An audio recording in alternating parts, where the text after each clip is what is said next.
As you get farther away from the sun, the temperature goes up. Now this is counterintuitive. It's like if you're trying to heat a marshmallow on a fire, you put the marshmallow closer to the fire to heat it up, not pull it farther away.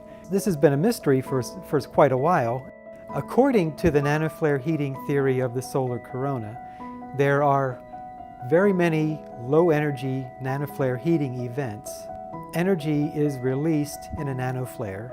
It heats the local plasma to a very high temperature, around 10 million degrees, and there's such a small amount of this very hot plasma that we can't see the individual nanoflares.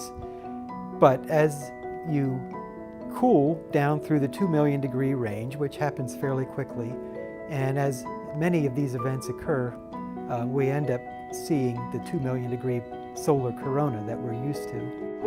One of the objectives of the EUNIS flight was to address this. EUNIS is an acronym for the Extreme Ultraviolet Normal Incidence Spectrograph. It's an instrument that we fly on a sounding rocket out of White Sands Missile Range, New Mexico. It reaches an altitude of about 320 kilometers, which is about 200 miles. We record about 6 minutes of observations of the sun, and then the instrument parachutes back down into the desert where we can retrieve it. Basically, it's two separate instruments, two spectrometers pointed in the same area of the sun, so that we can be observing a very wide wavelength range. Each of these channels is very rich in emission lines.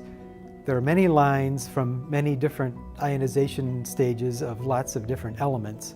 For the purposes of this work, we're interested in the iron-19 and the iron-12 emission. We can see faint emission at those temperatures that provide the further smoking gun evidence for the nanoflare heating theory. So this is very exciting for astronomers and people who are trying to diagnose what's going on in the sun's atmosphere.